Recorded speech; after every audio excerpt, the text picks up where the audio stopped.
Muy buenas tardes, una vez más estamos aquí en las tertulias del Ya, sus tertulias, ya lo saben bien ustedes, y esta vez otra vez con un tema de gran interés, y esta vez vamos a hablar precisamente de la Iglesia, y desde luego con un punto de vista muy diferente y muy distinto al resto de los medios de comunicación. Para ello tenemos a dos personas de altura, con esa autoritas moral que merece el tratar un tema tan delicado, tan sensible como es la Iglesia. Tenemos a un antiguo conocido de ustedes, don José Escandel, responsable de la Cátedra Santo Tomás en la Universidad de San Pablo. Muy buenas, don José. Hola, ¿qué tal, José Luis? Y también tenemos a otra persona, desde luego insigne, que nos viene de uno de los lugares fronterizos de España, que es el padre Gómez Juber. Muy buenas, padre. Encantado de saludarte.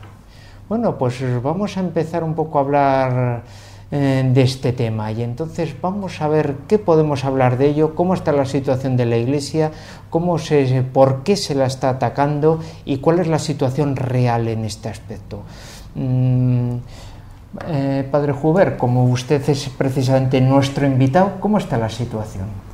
¿Por qué se la ataca a la Iglesia en este momento? Hombre, ¿Por qué el Papa? Sí, bien, Jesucristo no prometió muchas cosas, fundamentalmente una, que habría persecuciones.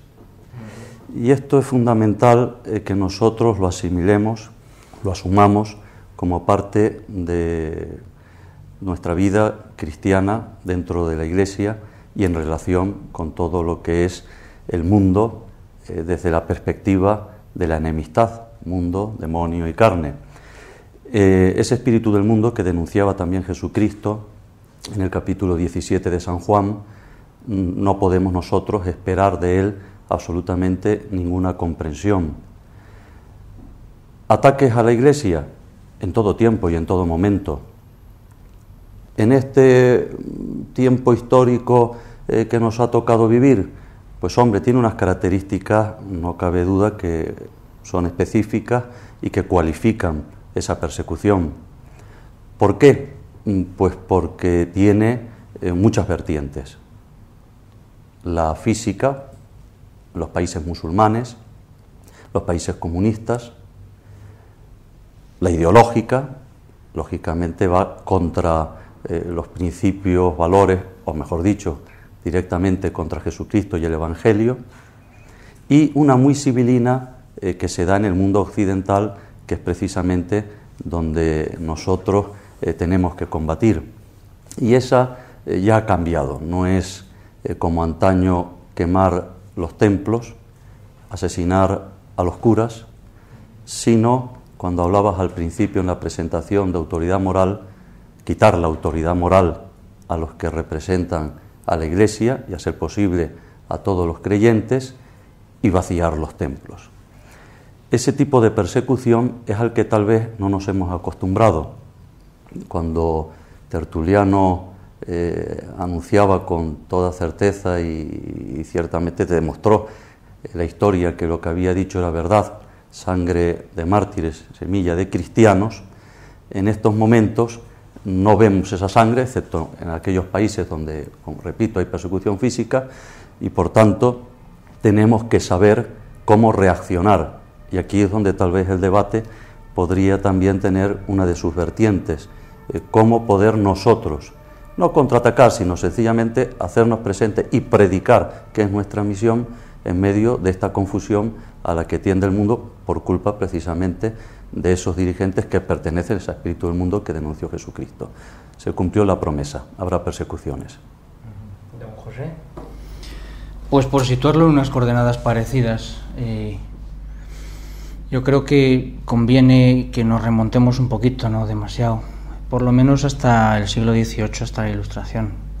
Lo que nosotros estamos viviendo hoy creo que es, en efecto, una situación de persecución que se inicia principalmente, creo que con la Ilustración, cuando Voltaire dice destruida la infame, con mayúsculas, es decir, a la Iglesia.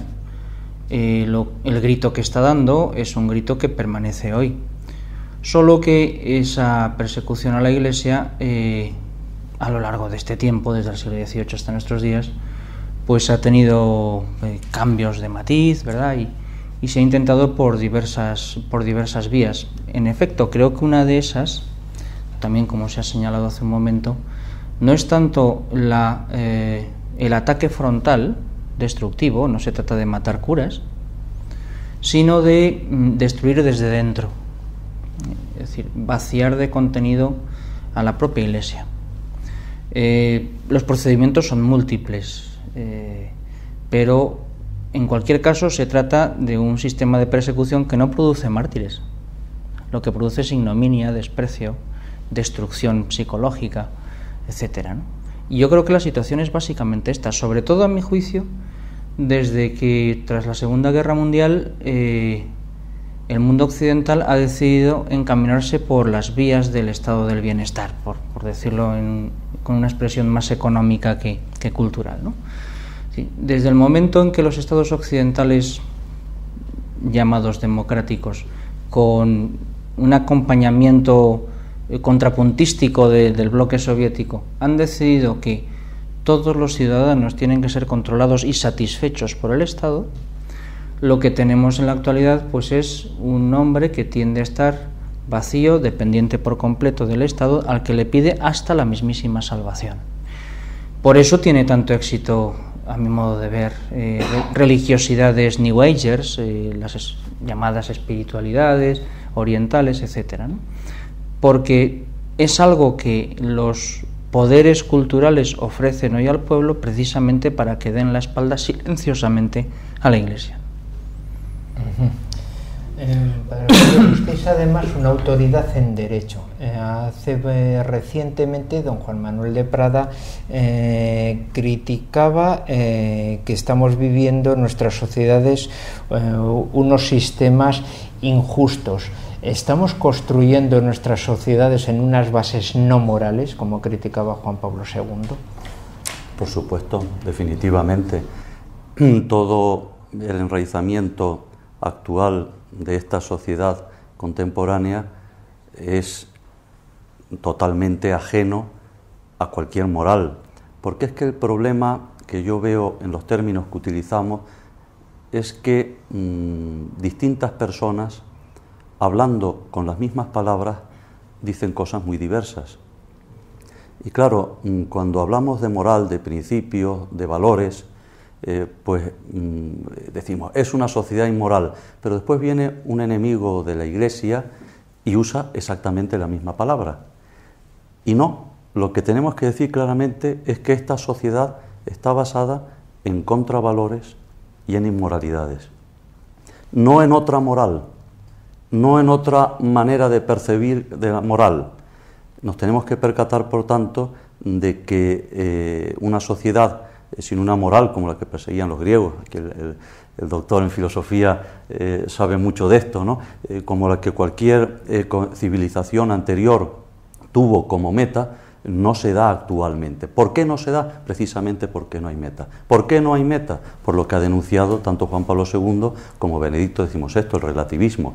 No puede haber meta con relativismo, porque cambia continuamente la percepción de las cosas y la finalidad de lo que estás realizando. Yo creo que al final habría que volver, en cierto sentido, dentro de la Iglesia, a las primeras preguntas de los filósofos.